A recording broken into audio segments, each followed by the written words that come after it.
नमस्कार, मैं सुधांशु। आज हम लोग एक नए विषय पे बात करेंगे जिसमें है कि जो सिविल सर्विसेज की प्रिपरेशन है ना, उसको कैसे शुरुआत किया जाए। जो फर्स्ट टाइम सोच रहे हैं स्टूडेंट कि उन्हें तैयारी करनी है, बहुत सारे कन्फ्यूजन होते हैं सिलेबस को लेकर के, क्वेश्चंस को लेकर के, तो किस तरीके से हमें प्लान करना चाहिए जो फर्स्ट टाइम तैयारी करना शुरुआत कर रहे हैं।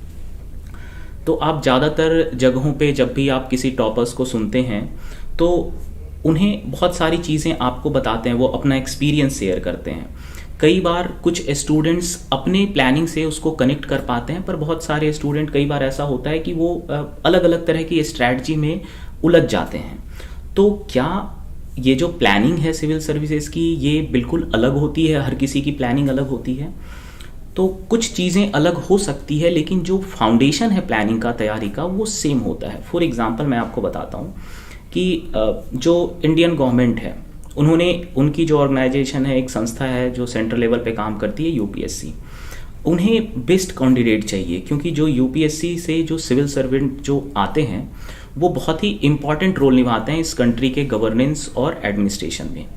तो उन्हें एक ऐसा पर्सन चाहिए जो कि अपने एकेडमिक और अदर जो स्किल्स हैं जो उस काम को करने के लिए ज़रूरी हैं वो उनमें होने चाहिए। तो सबसे पहला, कोई भी अगर किसी को कोई सेलेक्ट करना हो कैंडिडेट, तो वो क्या देखेगा? वो सबसे पहले देखता है कि आपकी स्कूलिंग आपने कितनी अच्छी पढ़ी है। आपने क्लास 6 से लेकर के, जब से आपको सोशल साइंस इंट्रोड्यूस होता है, साइंस सब्जेक्ट इंट्रोड्यूस होते हैं, तब से लेकर के आपकी पूरी स्कूलिंग की पढ़ाई आपने कितनी अच्छे से की है। और इसीलिए कहा जाता है कि जब भी एक सिविल सर्विसेज की तैयारी करनी है तो आपको सबसे पहले एनसीईआरटी की किताब पढ़नी चाहिए। एनसीईआरटी को पढ़ना चाहिए। इससे रिलेटेड भी कई सारे डाउट्स हो सकते हैं, जैसे क्या 6 से लेकर के 12 तक पढ़ना है या सिर्फ 11-12 का पढ़ना है, कौन से बुक को एनसीईआरटी से पढ़ना है, किस सब्जेक्ट को नहीं पढ़ना है। कुछ बहुत अच्छी भी सब अदर बुक्स हैं जो एनसीईआरटी के अलावा है, क्या उनको स्टार्टिंग में पढ़ना चाहिए, ये बाद में पढ़ना चाहिए। इन कई तरह के डाउट्स अगर आपके मन में हैं तो हम इन सारे डाउट्स को एक एक करके इनको कैटर करने की कोशिश करेंगे। सेकेंड थिंग कि एक बार अगर आपने एनसीईआरटी पढ़ लिया है ना, अब आपको क्या करना चाहिए, जिसे हम लोग दूसरे स्टेज का प्रिपरेशन बोलते हैं, कि उस फेज में आप क्या कर रहे होंगे। और जब आपका सेकेंड फेज कंप्लीट होता है तब आप एक्चुअल एग्जाम की प्रैक्टिस शुरू करते हैं। जैसे आप टेस्ट सीरीज देते हैं, प्रीवियस ईयर क्वेश्चंस को सॉल्व करते हैं, और जो भी क्वेश्चंस में आपको प्रॉब्लम हुआ फिर आप उन टॉपिक्स को रिवाइज करते हैं। तो ये 3 फेज जो है, ये हर कैंडिडेट जिसने भी सिलेक्शन हुआ या जिसका कुछ नंबर से छूट गया, इस बात को आपको समझना होगा कि यही 3 फेज है। इसमें आप इसको आप अपने अनुसार कस्टमाइज कर सकते हैं, पर आपको ये 3 काम करना ही करना होगा।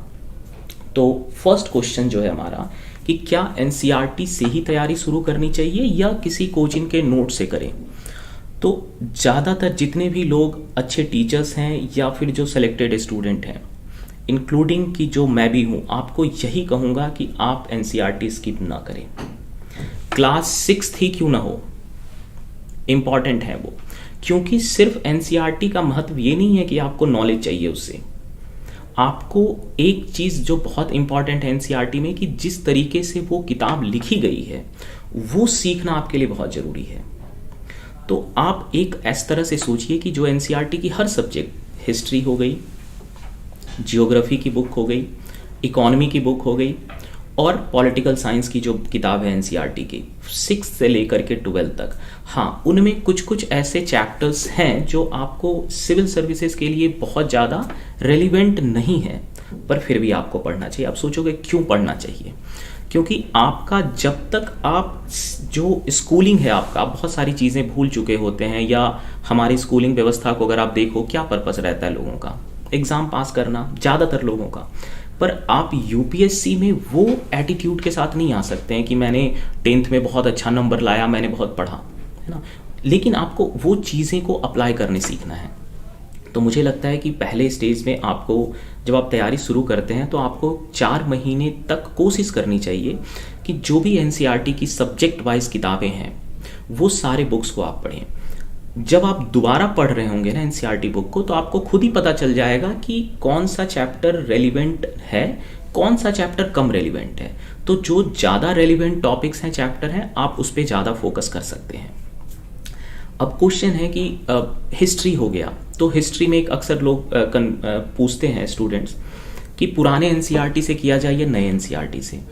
तो दोनों, अगर आप दोनों किताब को पढ़ोगे ना तो आपको बिल्कुल पता चल जाएगा कि दोनों में जो कंटेंट है वो थोड़ा डिफरेंट है। थीम वही है, जो नई एनसीईआरटी है वो थीम वाइज लिखी हुई है। तो मुझे लगता है कि आप पहले न्यू एनसीईआरटी पढ़ें, अगर आपको उसके बाद जब आप दोबारा रिवाइज कर रहे हो तो आप एक बार ओल्ड एनसीईआरटी को जरूर पढ़ें। सेकेंड क्वेश्चन एनसीईआरटी से संबंधित है, क्या पॉलिटी सब्जेक्ट्स है उसके लिए हमें एनसीईआरटी पढ़ना चाहिए?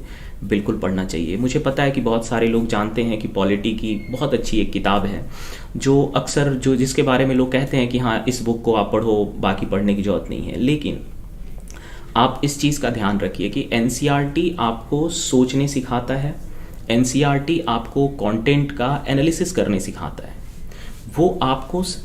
वो आपको एक मेंटल एक्सरसाइज करना पड़ता है एनसीईआरटी को समझने के लिए, जो बहुत ज़रूरी है आगे की प्रिपरेशन में। एक बार जब आपने पूरे एनसीईआरटी को कंप्लीट कर लिया, फिर आप क्या करोगे? एक सब्जेक्ट कंप्लीट करा, आप उस सब्जेक्ट का एनसीईआरटी बेस्ड टेस्ट दो। अब ये टेस्ट आपको जैसे आप हमारे प्लेटफॉर्म पे आ सकते हो, इस वीडियो के डिस्क्रिप्शन में भी आपको कुछ नंबर्स और ईमेल आईडी और लिंक मिल जाएगा, जहाँ से कि आप उस टेस्ट को अटेम्प्ट कर सकते हो। सब्जेक्ट वाइज टेस्ट को अटेम्प्ट करिए, उसका एनालिसिस करिए, फिर उस पे जो है आप फीडबैक ले करके और उसको सुधारिए। नेक्स्ट टॉपिक के बारे में, नेक्स्ट फेज के बारे में हम लोग अपनी अगली वीडियो में बात करेंगे। धन्यवाद।